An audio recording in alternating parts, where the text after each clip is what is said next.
مومنوں پڑھتے رہو تم اپنے آقا پر درود، ہے فرشتوں کا وظیفہ الصلاۃ والسلام۔ ویسے موت تو سب کی آنی ہے، موت کا ایک وقت متعین ہے، اور جب موت آنی ہے تو آنے کے بعد میں کیا کیا مرحلے ہوتے ہیں، کیا کیا کیفیت ہوتی ہے، ان کیفیات میں دیکھا جائے تو وہاں بھی آمنہ کے لال ہم سب کے سرکار کرم فرماتے ہیں، اپنے غلاموں پر کرم فرماتے ہیں۔ آمنہ کے لال بتایا یہ گیا ہے کہ ایک بدکار نافرمان خدا ہے جس کے مرنے کا وقت بالکل قریب سے قریب تر ہے، جسم سے روح نکلنے کا لمحہ قریب سے قریب تر ہوتا ہے۔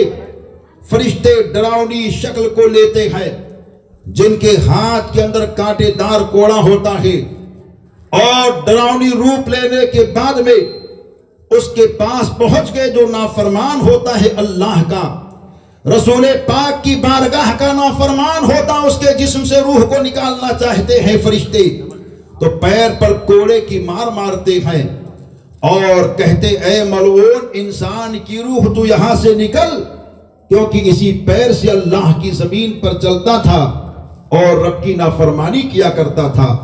جانب پر کوڑے کی مار پڑتی ہے، سینے پر کوڑے کی مار پڑتی ہے، مارتے مارتے اس کی روح کو نکال لیا کرتے ہیں۔ لیکن ایک وہ انسان ہے جو نبی پاک کی محبت میں رہتا ہے، آقائے کائنات کے پیار میں رہتا ہے، نبی دو جہاں کی محبت میں اپنی سانس کو لیا کرتا ہے۔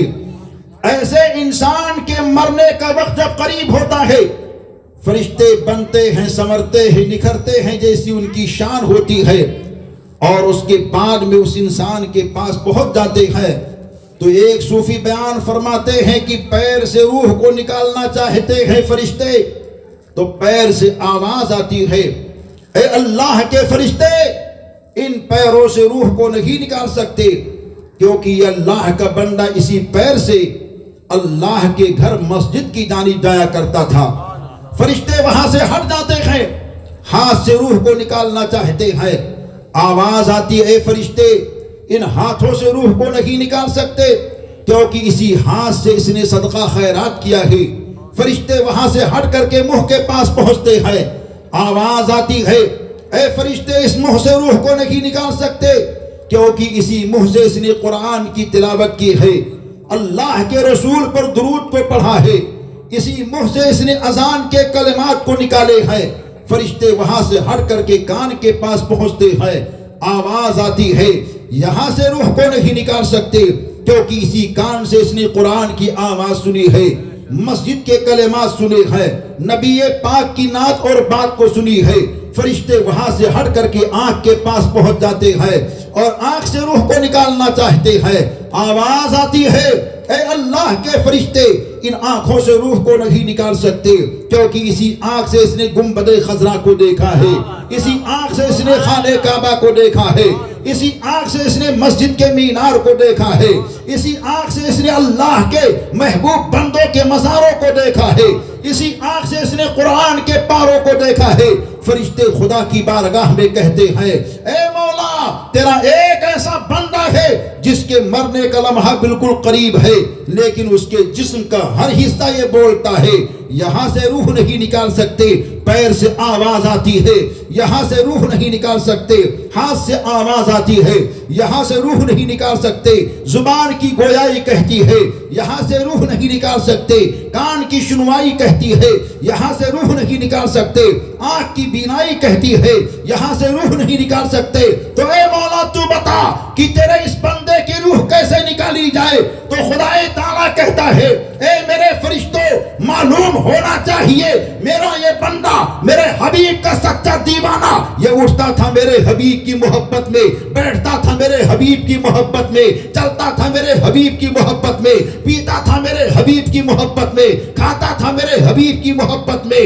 ایسا کرو کہ اس کے دل میں میرے حبیب کی محبت کو اور بسا دو۔ فرشتے کہتے ہیں مولا وہ کون سا طریقہ ہے؟ تو خدائے وحدہ لا شریک ارشاد فرماتا ہے اے میرے فرشتوں اپنی سیدھی ہتھیلی میں میرے حبیب کا نام محمد لکھ لو اور اپنی ہتھیلی کو کھول دو. چنانچہ فرشتے ہمارے اور آپ کے آقا کا نورانی نام لکھتے ہیں اور مرنے والے انسان کے سامنے جیسے ہی ہتھیلی کو کھولتے ہیں جسم سے روح نکل کر کے خود میرے آقا کے نام کو چومنے لگتی ہے. فرشتے اس کو جنتی کپڑے میں سمیٹ لیا کرتے ہیں. یہ عاشق مصطفیٰ کی شان ہوتی ہے. روح نکالی نہیں جاتی ہے, روح نکل کر کے آقا کے نام کو چوما کرتی ہے. اب جو لوگ چومنے کو بدعت کہتے ہیں ان کو سوچ لینا چاہیے ان کا مقام کیا ہوگا. ہم یہاں بھی نبی کے نام کو چومتے ہیں, مرنے کے وقت بھی اپنے آقا کے نام کو چومیں گے. پتہ یہ چلا ہماری زندگی یہاں بھی کامیاب ہے اور ہماری زندگی وہاں بھی کامیاب ہے. عاشق کی روح نکالی نہیں جاتی بلکہ خود بخود نکل کر کے آقا کے نام کو چوم لیتی ہے. یہ مومن کی شان ہوتی ہے. اب جب روح نکلتی ہے, ایک روایت تو یہ ہے اور ایک روایت یہ ہے روح نکلتی ہے سب کی نکالی جاتی ہے. لیکن عزیزو, آج ہمارے اور آپ کے جسم میں کہیں چوٹ لگ جائے تو کتنی تکلیف ہوتی ہے سب کو احساس ہے. موت جب آتی ہے, روح نکلتی ہے, تو آخر بندے مومن اس تکلیف کو برداشت کیسے کرتا ہے؟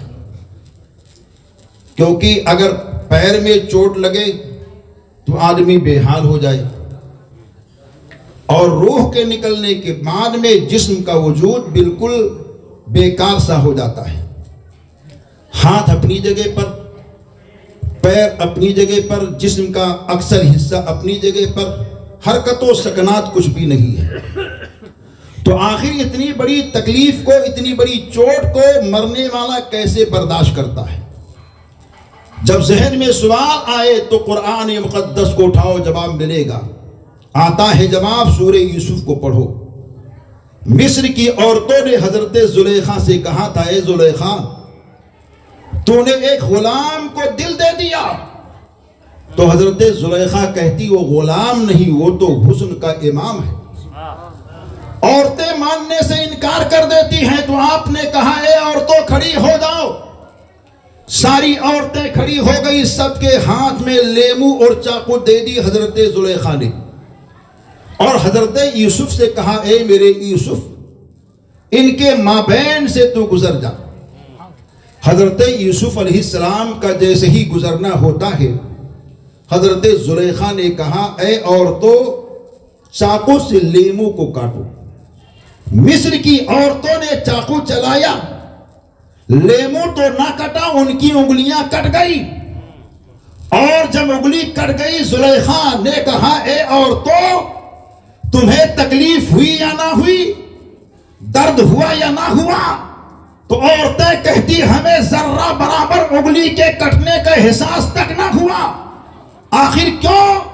تو کہتی ہمارے سامنے اللہ کے نبی حضرت یوسف کا حسن موجود تھا. ان کے چہرے کے دیکھنے میں ہم اتنی مست ہو گئی کہ ہماری انگلی کٹ گئی, ہمیں ذرہ برابر اس کا احساس نہ ہوا. ارے یہی شان تو عاشق مصطفیٰ کے روح نکلنے کے موقع پر ہوتا ہے. پیر سے روح نکالی جا رہی ہے, سینے سے روح نکالی جا رہی ہے, گلے سے روح نکالی جا رہی ہے, جسم کے حصے سے روح نکالی جا رہی ہے.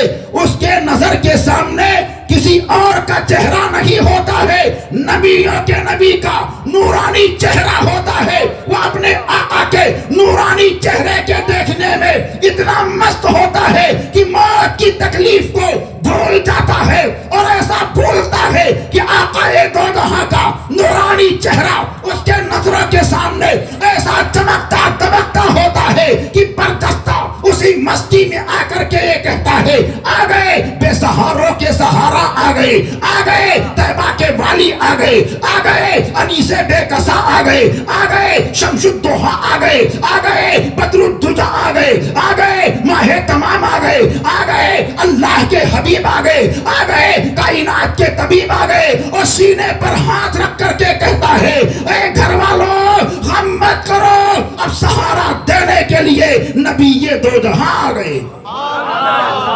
جان نکلتی ہے وہ گھبراتا نہیں ہے، جانتا ہے سہارا دینے کے لیے بے سہاروں کے سہارا آ گئے.